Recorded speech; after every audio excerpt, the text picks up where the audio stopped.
The morning the email arrived, the sky over Willow Creek was clear, too clear, almost like it knew something Karen didn't.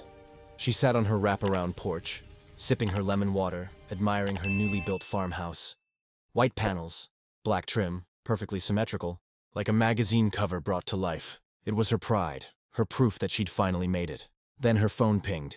One new message. No subject. Just a sender she didn't recognize. What you buried. Karen frowned. Probably spam. But as she opened it, her stomach tightened. The message was short, a single line, followed by a video attachment. You thought no one knew. Check the file before it's too late. Her finger hovered over the screen. Something about the phrasing felt personal, deliberate. She tapped play. The screen filled with shaky footage. Nighttime. Someone filming from behind a tree. And there it was, her farmhouse, just days before construction finished. The camera zoomed in on the foundation, where two figures moved under floodlights, whispering. Karen leaned closer. One of them looked familiar. She froze. It was her, and the man next to her, Mark, her contractor. They were arguing. His voice was sharp. You cut corners, Karen. You said no one would check the piping. Her voice, cold and dismissive, echoed through the speakers. Just bury it. No one will ever know. The clip ended abruptly. Karen's heart pounded in her chest. She looked around, scanning her empty porch, the quiet road beyond the fence. Someone had been there, watching, recording. A second email arrived almost immediately. This one had a subject line, Tick Tick Karen. Her breath caught. Inside was a time-stamped countdown video. Her farmhouse. Viewed from across the road, the timer steadily ticking down from 60 seconds. Karen jumped up, heart racing. She called out for Mark, grabbed her keys, ran toward the driveway. But before she reached the car, a deafening blast ripped through the air. The ground trembled. The porch splintered. Her perfect farmhouse, gone in a cloud of smoke and fire. She dropped to her knees, trembling, as the ringing in her ears drowned out the world. And then, her phone buzzed again. Another email. This isn't over. Check your inbox tomorrow. The explosion left nothing but silence. Thick smoke rose over the ridge, black against the morning light. Karen stood motionless at the edge of her property, her hair singed. Her once pristine porch now a graveyard of shattered wood and glass. By the time the sirens reached her, she had already stopped shaking. Her mind, however, was racing, replaying every second of that email, every word she had said to Mark months ago. She remembered that argument clearly. But how had someone gotten that footage? Ma'am! A firefighter shouted, running toward her. We need you to step back. Karen nodded numbly, stepping away as the responders flooded the scene. The flames hissed and popped as they fought them back, their radios crackling. Detective Lyle Turner arrived within the hour. He was tall, calm, with the kind of quiet stare that saw through people. Karen Mitchell? He asked. You're the homeowner? Yes, she murmured. It just exploded. I don't know how. Lyle scanned the wreckage, jotting notes. Any recent renovations? Gaswork, electrical? Karen hesitated. It was finished 3 months ago. Everything passed inspection. The detective's eyes flicked to her phone, still in her trembling hand. You said you got an email before it happened? She nodded, then showed him the messages. Or tried to. But when she opened her inbox, the first 2 emails were gone. Deleted. No trace. Her pulse quickened. They were here. I swear they were here. Turner didn't flinch. We'll get a cyber team on it. But if you remember who might have sent it. I don't!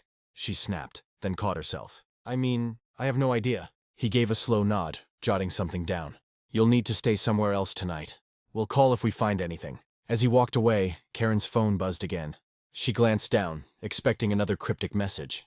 But it was from Mark. Mark, we need to talk, now. Her blood ran cold. She hadn't spoken to him since the build ended. She typed back, Karen, where were you this morning?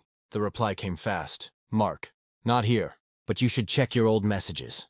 You'll find what they want you to see. Her hands trembled as she opened her archive folder. A dozen unread emails appeared, all from unknown senders, each with a date, a subject line, and one chilling similarity.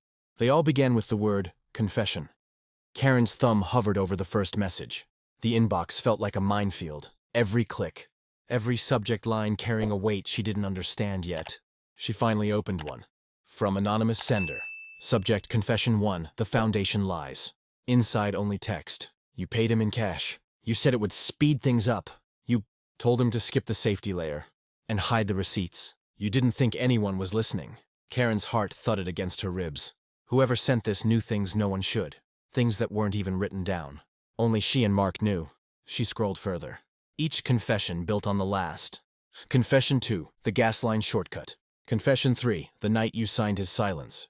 Confession 4, the hidden camera in the barn. By the fourth message, Karen's breathing had turned shallow. Each email contained small truths, twisted into accusations, laced with details that pointed to guilt. Then a fifth one stood out. Subject, you forgot the camera in the attic. She frowned. The attic? That part of the house hadn't even been finished when she moved in. But curiosity clawed at her. If there really had been a camera there, it might explain everything. She called Mark again. No answer. Again. Voicemail. Mark, it's me, she said, her voice cracking. Someone's sending me things. Things only you'd know.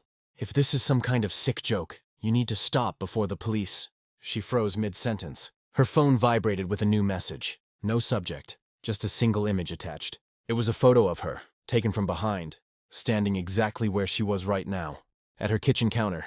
She spun around, heart hammering. The windows were cracked open from the explosion. No one outside, no car on the road, just the faint hiss of wind through the burnt frame of what used to be her home. Another message came through immediately. You shouldn't have built that farmhouse on stolen ground. Karen's throat went dry. Stolen ground? The property had been listed legally. She'd bought it from the county auction 2 years ago. Or so she thought. She pulled open her drawer, rifling through a scorched folder until she found the deed. The signature at the bottom was hers, but the seller's name wasn't. It had been blacked out, replaced with a forged stamp. Her hands trembled. What the hell is this? She whispered. Then another vibration. You took what wasn't yours, Karen. Now I'll take what's left. The sun was setting by the time Karen reached the end of the dirt road. The farmhouse still smoldered in the distance, a black skeleton against the orange sky. Fire trucks had left hours ago, and so had Detective Turner, leaving yellow tape and unanswered questions behind. But Karen couldn't rest. The phrase stolen ground echoed in her head. She needed answers. She climbed into her SUV, tires crunching over gravel, and drove toward the county archives downtown. The building was empty except for an old clerk behind the counter, squinting through thick glasses.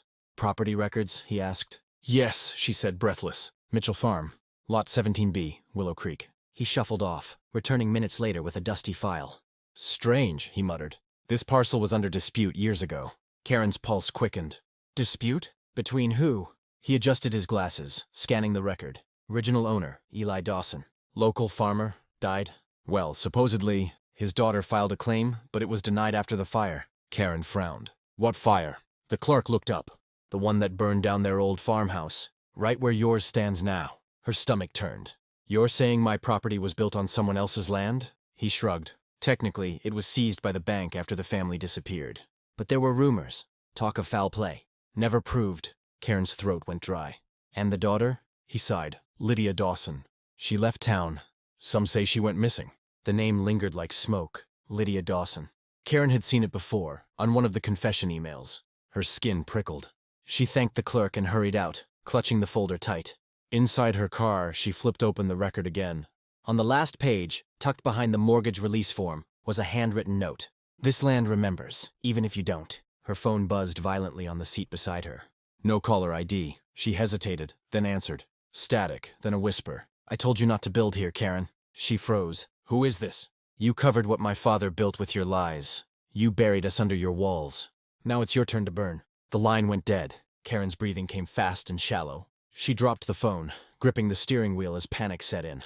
Was Lydia alive? Watching her? As she started the engine, her dashboard screen flickered. The backup camera turned on by itself. Someone stood behind her car. A figure in a dark coat, still, waiting. Then, black screen. The car's system shut off completely. For several seconds, Karen sat frozen in her seat, staring at the dark screen of her dashboard. Her breath came in sharp bursts, her reflection trembling in the glass. Slowly, she turned her head toward the rear window, but the road was empty. The figure was gone. Her heart thudded in her ears as she started the car again. The engine coughed, then roared to life. Gravel sprayed behind her tires as she sped down the narrow lane back toward Willow Creek. She told herself she was imagining things. Exhaustion, adrenaline, paranoia, but deep down, she knew the call was real. Halfway home, she saw headlights approaching from behind. A dark pickup, no plates visible, following at a steady distance. Every time she turned, it turned. Every stop, it stopped. Her phone buzzed again. Unknown. Turn around. Karen's throat tightened. She ignored it, pressing harder on the gas. The road dipped through a small wooded stretch. When she emerged on the other side, the truck was gone. She pulled over, gripping the wheel until her knuckles turned white. "You're losing it," she whispered. "You're just tired." But when she checked her side mirror, something caught her eye. A flash of metal wedged under her back bumper. She stepped out, the gravel crunching under her shoes. Kneeling, she reached for it. A tracking device. Small, blinking red. Her hands shook as she yanked it free and tossed it into the ditch. Back inside the car, she called Mark again. This time he answered. "Karen," his voice rasped. "You need to stop digging." "Stop? My house just exploded. Someone's sending me threats." "You think I'm just going to sit here? You don't understand," he said. "They're watching both of us. This isn't about money or permits anymore. It's about that land. You were warned." "Warned by who?" she demanded. Silence. Then he whispered, "By Lydia Dawson." Karen's grip tightened on the phone. "Lydia's dead." A pause. "No, she's not. She's been sending you those emails. She sent me some too. She knows everything. The night we dug the old pipes, the fire, all of it." Karen's pulse quickened. "You said that fire was an accident." "It wasn't," he interrupted. "And the cameras, she planted them before you even moved in." Static filled the line, followed by a sharp click. Call ended. Karen stared at the dark road ahead. Her reflection in the windshield looked like a stranger's. Pale, shaken, desperate. Then, her phone lit up once more. New email. From Lydia Dawson. Subject, "You took everything. Now I'll take your truth." Karen's hands trembled as she opened Lydia Dawson's email.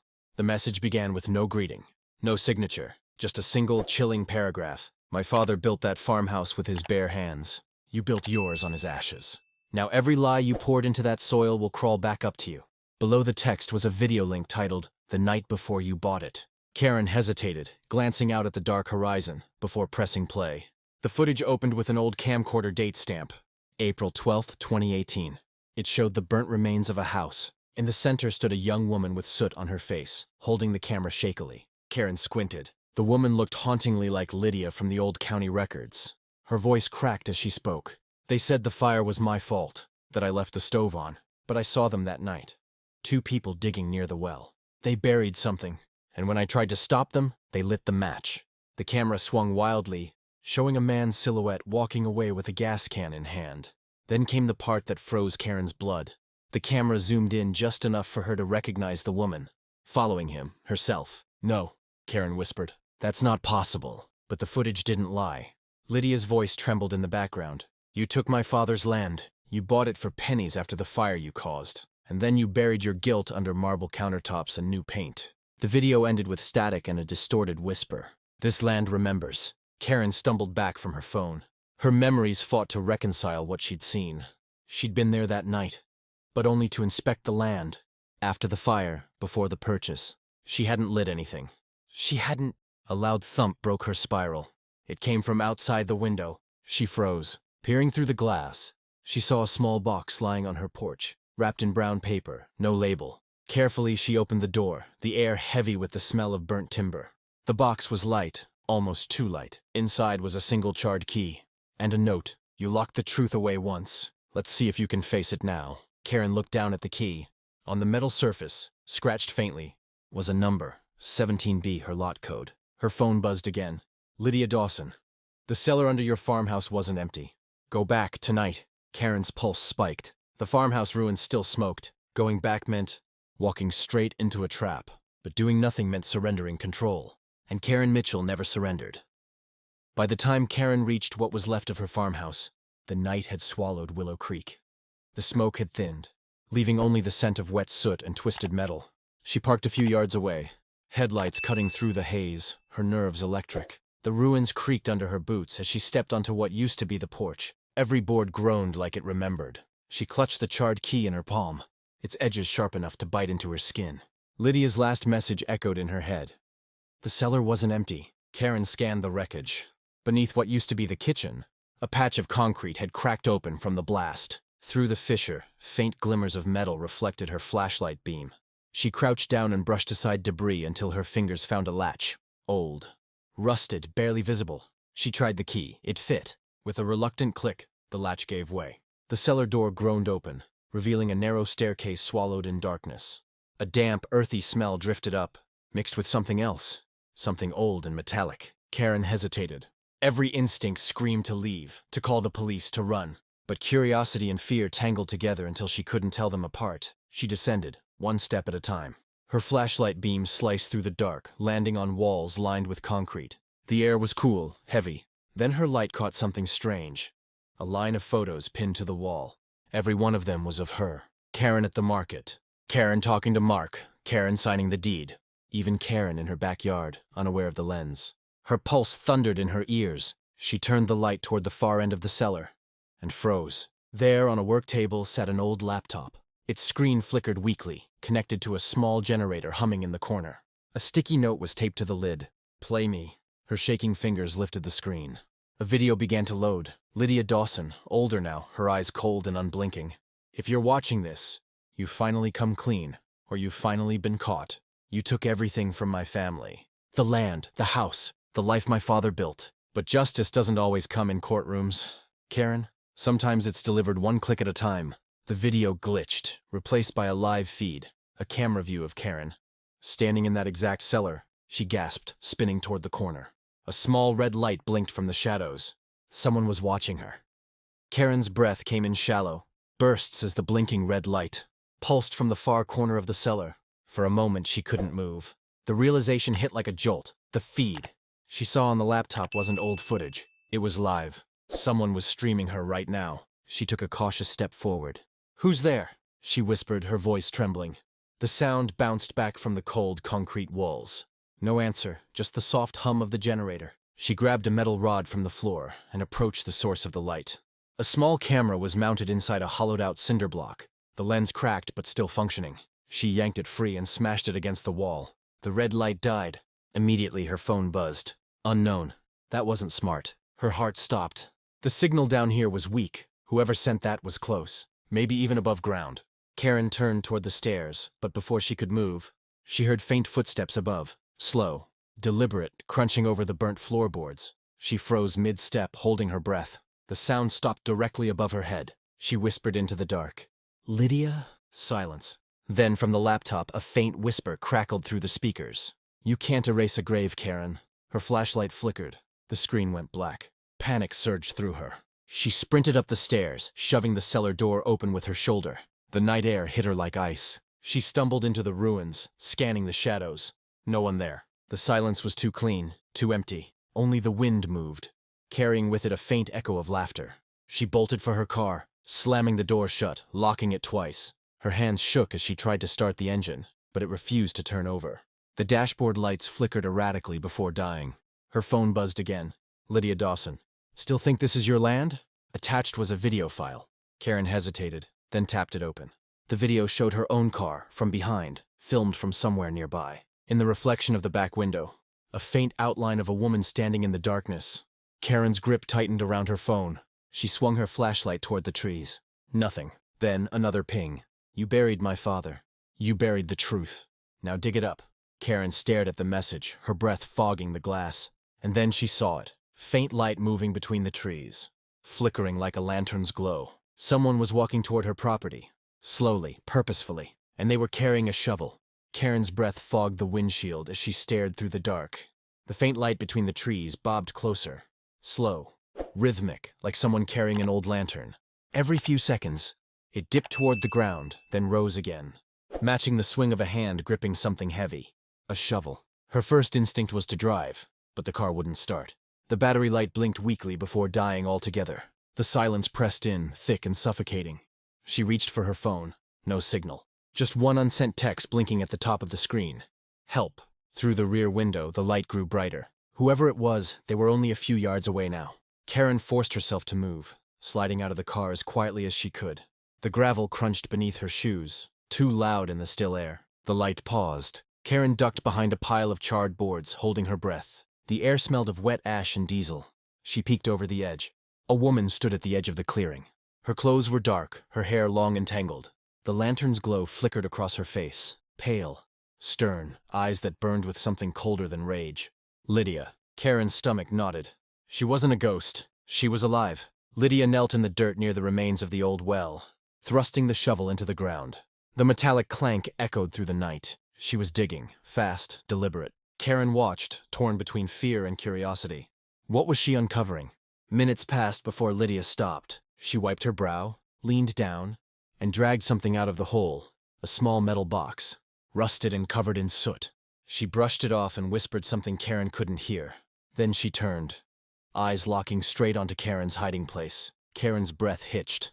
Lydia lifted the box and shouted across the clearing, her voice slicing through the night. "You thought burying him would bury your guilt too." Karen stumbled back, hitting the debris behind her. "You're insane!" she shouted. "I didn't kill anyone!" Lydia laughed, sharp and brittle. "Then why did we find your name on his deeds? Why did the fire start the day you came to inspect the land?" Karen shook her head, her voice trembling. "I didn't light that fire!" Lydia stepped closer, eyes wild. "No, but you paid the man who did." She tossed the rusted box toward her. It hit the ground, spilling open. Inside, a gold watch half melted, engraved with the name Eli Dawson, and beneath it a photograph. Karen and Mark, standing over a pile of smoldering rubble. The photo hit the dirt face up, the edges curled from heat. In it, Karen's smile was faint but unmistakable, the kind of polite grin that said, "Everything's fine," even when it wasn't. She was standing beside Mark, both holding blueprints, the ruins of the old Dawson farmhouse smoldering behind them. Karen's breath caught. "Where did you get this?" Lydia's lantern light wavered as she stepped closer, her face lit in uneven flashes of gold and shadow. "From my father's camera," she said coldly. "You remember, the one you told Mark to destroy?" Karen shook her head violently. "No, I didn't." "Yes, you did." Lydia's voice cracked, anger trembling beneath control. "You came to our land with promises, said you'd restore it, said you'd help us rebuild after the fire. And then you bought it out from under us." Karen's mind raced. Bits of memory flashed. Late-night meetings, Mark's warnings, the papers she signed without reading every line. "That wasn't me," she whispered. "That was Mark's deal. He handled the sale." Lydia's expression hardened. "You signed it, Karen. You took the land. You took our graves." The air between them thickened. Karen glanced toward her car, too far. Her pulse thudded in her throat. "Listen, I didn't know what really happened that night," she said. "I thought the Dawsons were gone. I thought the land was abandoned." Lydia's voice turned low and sharp. "Then you built your dream house on a coffin." She swung the lantern in a wide arc, its light revealing something else in the dirt. The outline of a stone marker, half buried, blackened by fire. Lydia knelt and brushed away the ash, exposing faint letters. Eli Dawson, 1959-2018. Karen's chest tightened. That can't be real." "It's real," Lydia hissed. "You buried him under your kitchen floor." Karen stumbled back, her knees weak. "No, I didn't know." Lydia stood, shovel in hand. "You knew enough to hide the evidence. You knew enough to silence Mark when he threatened to tell me." Karen froze. "What are you talking about?" Lydia's voice softened, almost pitying. "Check your inbox, Karen. I sent you his last message." Karen fumbled for her phone. The screen glowed with a new email. "Confession. Mark's goodbye." She opened it. A video played. Mark sat in his truck, face bruised, eyes red. "I tried to tell her the land wasn't clean, that it belonged to someone else. She didn't care. She said no one would ever find out, not if I stayed quiet." He looked straight into the camera. "Karen, if you're watching this, they're coming for both of us." The video cut to black. And then, a voice from behind her whispered, "He was right." Karen spun around so fast she nearly slipped in the mud. The lantern's glow flickered across the ruins, revealing a shadow standing just beyond the circle of light. It wasn't Lydia. Mark stepped forward, his face pale, streaked with soot, eyes wild. "Karen," he rasped, "put the phone down." Her mind reeled. "You're alive?" He nodded, chest heaving. "Barely. I was here when it blew. I've been hiding, watching." "She's not what you think." Lydia's grip on the shovel tightened. "Don't listen to him." Mark raised his hands, keeping his distance. "She set the fire, Karen. She killed her father. She's framing us because she can't live with it." "Liar!" Lydia shouted, her voice breaking. "You did this! Both of you!" Karen's head pounded. The two voices clashed like thunder, truth and lies colliding until she couldn't tell them apart. "Stop!" she screamed. "Just tell me what really happened." Mark pointed toward the stone marker. "Her father was already dead when the fire started. I found the body when we were surveying the land. She showed up that night, tried to hide it. But someone caught her on camera. She needed someone to blame." Karen's stomach turned. "And you didn't tell me?" "I was scared," Mark said. "Scared of losing everything. She blackmailed me with the footage. Said if I didn't help her cover it up, she'd ruin both of us." Lydia stepped forward, eyes glistening. "He's twisting it. My father caught you two trespassing. You panicked. You started the fire to cover the evidence." "Enough!" Karen yelled. Her voice cracked. "You're both insane!" For a long moment, no one spoke. Only the creak of the old windmill and the soft hiss of dying embers filled the air. Then Lydia's phone buzzed. She glanced at the screen. confusion flashing across her face. What? Mark's phone buzzed too. Then Karen's. All three devices vibrated at once, each showing the same sender. Unknown. Subject: you all lied. Karen's blood ran cold. She opened it. The message contained one video file, time-stamped the night of the original fire. She pressed play. In the footage, Eli Dawson stood alive, arguing with Mark. Karen appeared moments later, pleading with him to sell the land. A scuffle, a flash of gasoline. Then a spark, and everything went white. But what froze them all wasn't the fire. It was the final frame. A third figure, unseen before, standing behind the camera whispering, "Let it burn." The voice wasn't Lydia's. It wasn't Karen's. It wasn't Mark's. Karen's hands trembled. Then who? Mark's eyes widened. Oh my God. He pointed toward the woods. She's still here. The three of them froze, the night air thick with smoke and fear. The only sound was the faint hum of crickets somewhere far beyond the property line. Karen's flashlight flickered across the tree line, her pulse hammering. What do you mean she's still here? Mark swallowed hard. There was a fourth person that night, Karen. The video. It proves it. Someone else was filming. Someone who wanted that fire to happen. Lydia shook her head in disbelief. No one else was there. I would've. She stopped mid-sentence, her eyes darting toward the shadows between the trees. A faint rustle, branches shifting. Then, the soft sound of footsteps moving closer. Karen's throat went dry. Lydia. The lantern trembled in Lydia's hand as a figure slowly emerged from the darkness. A woman. Her clothes torn, hair matted, face streaked with dirt and soot. Her eyes glowed eerily in the light. Not with madness, but with exhaustion. Karen took a step back. Who are you? The woman tilted her head. I think you already know. Lydia blinked, her voice barely a whisper. That's impossible. The woman stepped fully into the light, revealing features hauntingly similar to Lydia's. Older, sharper, but unmistakable. Mark's voice cracked. Lydia, that's my mother. Lydia finished, her voice trembling. The woman smiled faintly. Eli wasn't the only one who survived the fire. Karen's knees went weak. That can't be. They said I died in that fire. The woman interrupted, her tone low and even. They said I was buried with him. But you can't bury the truth. She stepped closer, eyes fixed on Karen. You bought this land because it was cheap. Because the records said everyone was gone. But I was here, watching, waiting. Mark's voice rose, desperate. You framed us! You sent those emails. The woman nodded slowly. I did. I wanted you to remember what you did. Karen's voice broke. I didn't kill anyone! I didn't even know. The woman's expression hardened. You knew enough to ignore the warning signs. You didn't light the fire, Karen, but you let it burn. Because it made your dream easier. Lydia stepped toward her mother, voice trembling. Why didn't you tell me you were alive? Her mother's eyes glistened. Because I needed you to see what greed does.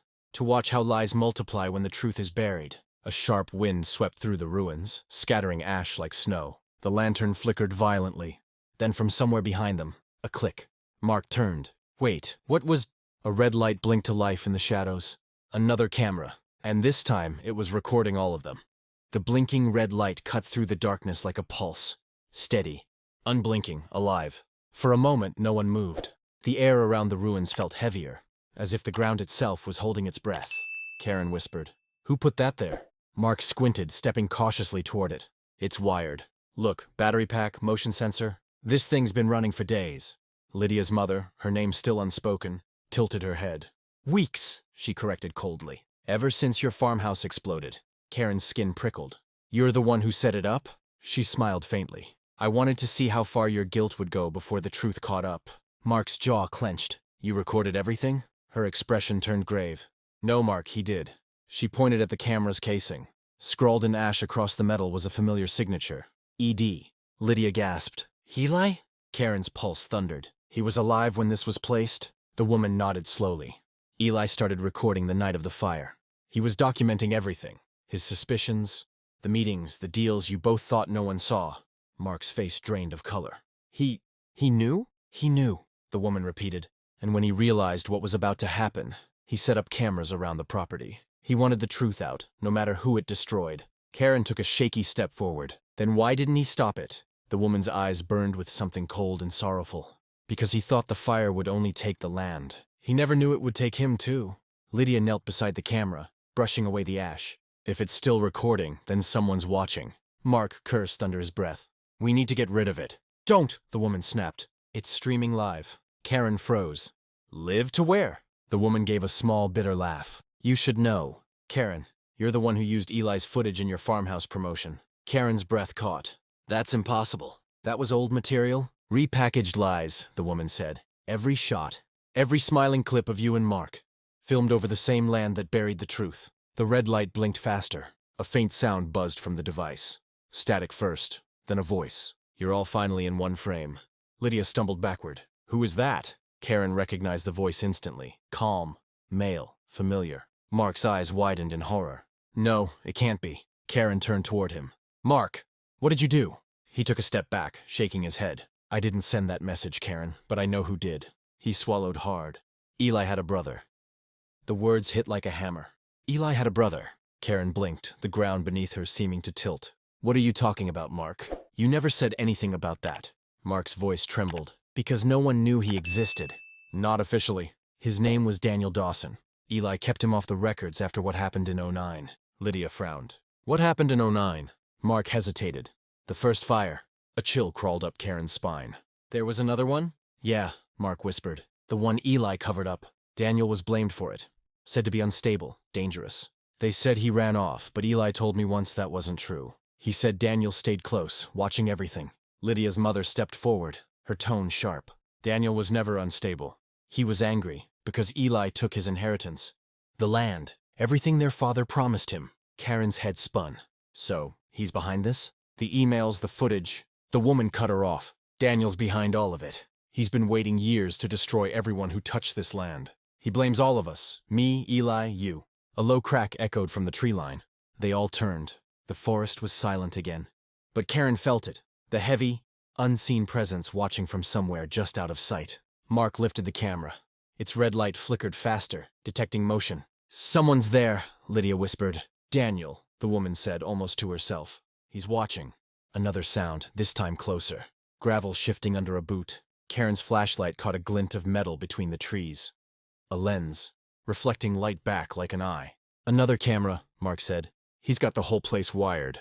The woman's expression hardened. He's recording this too. Karen's breath shook. Why? What does he want? The woman's answer came slowly. Exposure. Revenge. He wants the world to see what we did. A faint voice suddenly came through the speaker on the old camera near them. Distorted, but clear enough to send chills down their spines. Not what you did. What she did. The voice was male, calm, controlled. Karen froze. He's talking about me. You signed it, Karen. You took the land. You watched the fire and did nothing. You built your perfect farmhouse on graves. Now you'll see it all come down again. The static deepened, then cut to black. Karen's flashlight flickered out. Total darkness. Then, a single light blinked on from deep within the trees. A cabin. Smoke curling from its chimney. The woman whispered, He's back. The smoke rose in thin gray ribbons from the chimney, curling through the black sky like ghosts. The forest around the cabin was still, too still. Even the wind had gone quiet, as if the night itself refused to breathe. Karen's voice cracked. He's living out here? Lydia's mother nodded slowly, eyes fixed on the faint light in the cabin window. He never left. He's been here the whole time, waiting for the right moment. Mark checked the camera's feed again. It was still blinking red. He's probably watching us walk straight to him. Lydia turned to her mother. If you knew, why didn't you say something? Her mother's gaze hardened. Because I thought he'd moved on. I thought Eli's death had buried his rage. I was wrong. Karen stepped forward, heart hammering. We can't just stand here. If he's the one who started all this, we need to end it. Mark grabbed her arm. Karen, wait. You don't know what he's capable of. She jerked free. I know what happens if I do nothing. He destroys everything left of me. The path to the cabin was narrow, swallowed by roots and mud. Each step felt like walking into a grave. The closer they got, the stronger the smell of smoke and gasoline became. Karen whispered, Gasoline. Mark froze, eyes scanning the ground. Several half-empty cans sat near the door, labels burned off, caps missing. He's planning something, Lydia said. Karen's stomach dropped. Another fire. Before anyone could move, the cabin door creaked open. A figure stepped out, illuminated by the glow of a lantern. He looked older than the photos. Rough beard, sunken eyes, clothes covered in ash. But his stance was steady, his voice calm. Welcome home, Daniel Dawson said. Karen's breath caught. You've been behind this the whole time. Daniel nodded. I tried to warn Eli not to sell. Tried to warn you not to build. But you wouldn't listen. So I let you all bury yourselves in the ashes you created. Mark took a cautious step forward. Daniel, whatever this is, it doesn't have to end like... Quiet, Daniel snapped. This isn't about ending. It's about showing. He pointed toward a generator humming beside the cabin. That camera you found? It's not the only one. Every feed is live right now, streaming to the same audience that watched your little farmhouse launch. Karen's stomach twisted. You're broadcasting this? Daniel smiled faintly. Oh yes. The world deserves to see what happens when greed meets fire. He lifted a small remote control. A faint beep echoed from the woods behind them. Mark turned. Oh God. He wired the property. Karen's heart stopped. You mean, Daniel whispered almost tenderly, everything you built is about to burn again. The forest lit up in pulses. Small flashes first, like camera bulbs, then sudden bursts of orange across the distant fields. A low rumble followed, and the air filled with the sharp, metallic tang of burning fuel. Karen screamed, "He's blowing it all up!" Mark grabbed her wrist, dragging her toward cover. "Move! Go!" Flames climbed through the underbrush, devouring the dry leaves in seconds. Lydia stumbled behind them, coughing as the smoke thickened. Her mother stayed back, eyes locked on Daniel, her voice cutting through the chaos. "Daniel, stop this! You're going to kill them!" Daniel didn't flinch. They already killed everything that mattered. He held up the remote again, thumb hovering over another button. This land deserves to breathe again, not be buried under Karen's lies. Karen turned, shouting through the smoke. You think this fixes anything? You think Eli would want this? Daniel's face twisted, pain flashing through the fury. Eli wanted justice. I'm just giving him what you took away. The second explosion hit closer, the remains of Karen's workshop, igniting in a thunderous roar. Debris rained down, sparks crackling like fireworks in the night sky. Mark tackled Karen to the ground, shielding her as splinters and glass rained over them. We need to get to the creek, he shouted. It's the only safe spot! They crawled through the dirt, choking on the smoke. Behind them, the cabin was half consumed, flames licking its walls. Daniel stood in front of it, a dark silhouette framed by fire. Calm, unyielding. Lydia's mother ran toward him. Please, Daniel, enough! He turned his head slowly. You left me to die once. Don't ask for mercy now. Before she could answer, the old windmill beside the cabin groaned, its rusted frame twisting from the heat. Karen's eyes widened. It's going to fall. The windmill collapsed with a shriek of tearing metal, crashing down between them and Daniel. Sparks erupted in a blinding wave, forcing everyone backward. Karen gasped for air, her hands raw from the dirt. She looked toward where Daniel had stood. He was gone. Mark grabbed her shoulder. He's moving through the trees! They ran, stumbling through smoke and burning roots, until they reached the creek. The cold water stung against their skin, but it was the first breath of relief they'd felt all night. Behind them, the flames consumed everything. The cabin, the land, the memories. Karen stared at the inferno, tears cutting lines through the soot on her face. It's all gone. Mark turned toward her. No, he's not done. Karen looked up. Across the water, through the smoke, Daniel stood watching, and in his hand, he held her phone. Daniel's silhouette stood across the creek, illuminated by the fire's orange glow. In his hand, Karen's phone gleamed like a trophy. She shouted through the smoke, voice raw. Give it back. He smiled faintly. You want this? Then come and take it. Mark pulled her back. Don't. That phone's the least of your problems right now. You don't get it, Karen snapped. That phone has everything. The deeds, the contracts, the messages from Eli. It's proof I didn't start this. Daniel's laugh cut through the chaos. Proof? He said. You still think anyone cares about proof when they've seen you lie on camera? Lydia stepped forward, shaking. You're streaming this, aren't you? You want everyone to see her panic. Daniel raised the phone, turning it toward the fire. Exactly. Every second of this is live. Every word you say. Every breath. The world is watching your fall. Karen's heart pounded. Why? Why drag me into your revenge? Daniel's tone turned cold. Because you built your dream over my brother's grave and called it success. Because you profited from tragedy. Because people need a villain, and I gave them one. He tossed the phone into the air and caught it effortlessly. But you see, Karen, villains don't get to tell their own story. Mark clenched his fists. You're insane. Maybe, Daniel said. But at least I'm honest about what I've done. He tapped the screen, and the phone's speaker came alive. A video started playing. It showed Karen in her old office days before the fire. She was on the phone with a contractor. Just clear the land. I don't care what's buried there. We need it ready by Friday. Karen's face went pale. That's taken out of context, she whispered. Daniel's voice was ice. Context doesn't matter when the world wants blood. The live stream chat scrolled across the screen. Angry comments. Accusations. Thousands of viewers watching in real time. Karen's knees buckled. He's ruining me. Lydia's mother stepped forward, her voice trembling. Daniel, this isn't justice. It's cruelty. He turned toward her. You think you know cruelty? Try watching your family burn while the people responsible break ground on their next project. A burst of static came from the phone, then a new voice, one that froze them all. Daniel, stop. It was Eli. The voice was faint, shaky, pre-recorded. Daniel's expression faltered. If you're seeing this, it means you went too far. Eli's voice continued. It wasn't her fault. It was mine. Karen's breath caught. What? Daniel's hand trembled. The fire reflected in his eyes dimmed to confusion, then dread. The sound of Eli's voice cut through the crackle of fire like a ghost rising from the ashes. The phone screen flickered, the video slightly warped from heat damage. But his words came through clear and raw. Daniel, if you're watching this, I know what you've done. You're angry. You always were. But don't make the same mistake I did. Daniel's face stiffened. No, he muttered. No, this isn't real. It's real. Eli's voice continued, weaker now. The fire wasn't Karen's fault. It wasn't hers or Mark's or anyone else's. It was mine.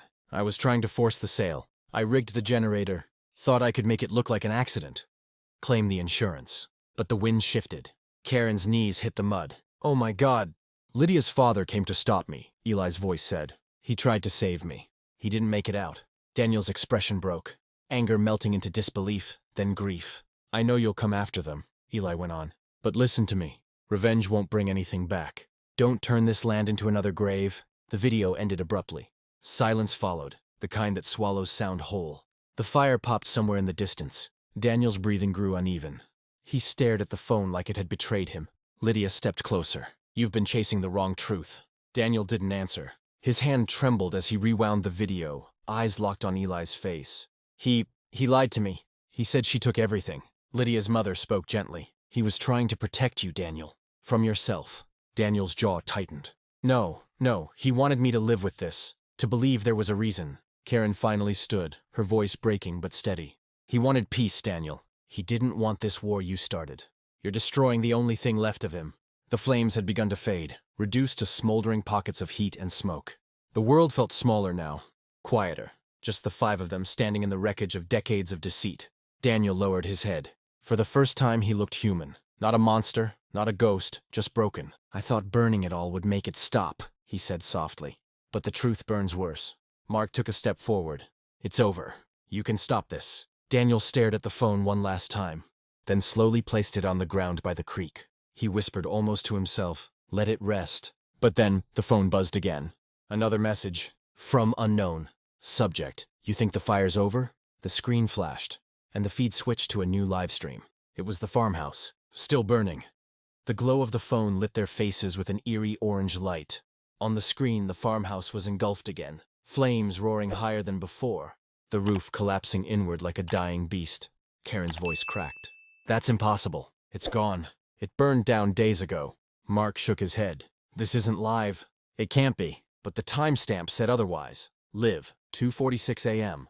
Lydia's mother took a cautious step closer to the phone. If that's not the past, then someone's there right now. Daniel's expression hardened again. He's still playing us. Karen turned on him. Who? Eli's dead, Daniel. Daniel didn't blink. Not Eli. The person who sent the message. Another notification popped up on the screen. A new message under the stream. You forgot about the basement. Karen's stomach dropped. She whispered. The basement. Lydia frowned. You mean under the farmhouse? Karen nodded slowly. There's a storm cellar. We sealed it after the explosion. But it wasn't destroyed. Mark looked at her sharply. You told the inspectors it was filled in. Karen's voice was hollow. I lied. Daniel grabbed the phone and began walking back toward the burning property. Then that's where this ends. Daniel! Karen called after him, stumbling through the smoke. You'll get yourself killed! He didn't stop. The others followed, drawn by the pull of unfinished truth. The heat intensified as they neared what was left of the farmhouse, the skeletal frame glowing like molten steel. The air was alive with sparks. The earth hissed beneath their boots. Mark pointed. There. The cellar door! Half buried under debris, the old metal hatch pulsed with faint light, like something inside was still active. Daniel knelt, using his jacket to clear the ash. The handle was hot, almost burning his skin. Someone opened it recently. Karen's chest tightened. Who would even... The door creaked. A gust of heat rushed out, carrying the unmistakable smell of oil and dust. A flickering lantern sat at the bottom of the steps, illuminating the narrow space below. Daniel descended slowly, his shadow stretching across the scorched walls. Karen followed, every step echoing like a heartbeat. At the bottom, they found a table, covered with hard drives, photos, and notes, blueprints, screens showing old footage of Karen's projects, all watermarked with a single name. Dawson Restoration Initiative, Mark whispered. He archived everything. Karen's hand trembled as she picked up a photo, her smiling at the farmhouse's ribbon cutting. Eli standing just behind her, but in the reflection of the glass window behind them, another figure was visible, one none of them recognized. Karen stared at the photo, her pulse echoing in her ears. The reflection in the window behind her smiling self wasn't Eli, wasn't Daniel. It was a stranger, a tall figure wearing a maintenance jacket and a black cap pulled low. Lydia leaned closer. Who is that? Daniel took the photo from Karen's hand, studying it under the lantern light. His voice dropped to a whisper. That's not one of Eli's men. Mark frowned. You sure? He looks like a contractor. Karen shook her head slowly. No. He was there before the ribbon cutting. He came to inspect the wiring. Said he was with the utility company. But when I checked later, there were no records of anyone being assigned that day. A chill crawled up Daniel's spine. Then he planted it. Planted what? Lydia asked. The bomb, Daniel said flatly. Karen's eyes widened. No, that explosion was from the propane tanks. It was an accident. Daniel met her gaze, unblinking. That's what he wanted you to think. He reached for one of the hard drives on the table and connected it to a still-running monitor. A video loaded, grainy, black and white. The same day as the farmhouse explosion. In the footage, the man in the cap moved through the cellar, carrying a heavy metal case. He knelt beside the main gas line, attaching something to the pipe. A timer. Karen's breath caught. Oh my God! The man looked up at the camera before walking away. His face came into view, and Karen froze. Lydia, she whispered. That's your father. Lydia stumbled back, shaking her head violently. No, that's impossible. He died trying to stop the fire. Daniel's voice was low, almost pitying. He didn't die in the fire. He started it. The silence that followed was suffocating. Lydia's mother's voice cracked. He wanted the insurance. We were drowning in debt. I didn't know. Karen's hand covered her mouth. He framed us all. He made Eli the villain, then vanished in the chaos. Daniel exhaled slowly, setting the photo down. All this time, every death, every lie. All because of one man's greed. The fire above them began to collapse the ceiling. Embers rained down through the cracks. Mark shouted, "We have to go, now!" They scrambled up the stairs as the roof gave way. The farmhouse fell in on itself one last time. Sparks and ash devouring the final traces of the past. Outside, the dawn broke over the smoldering land. Karen stood in the ashes, the phone still glowing in her hand. The live stream had ended. Only one line remained on screen. Truth always rebuilds itself. The screen went dark.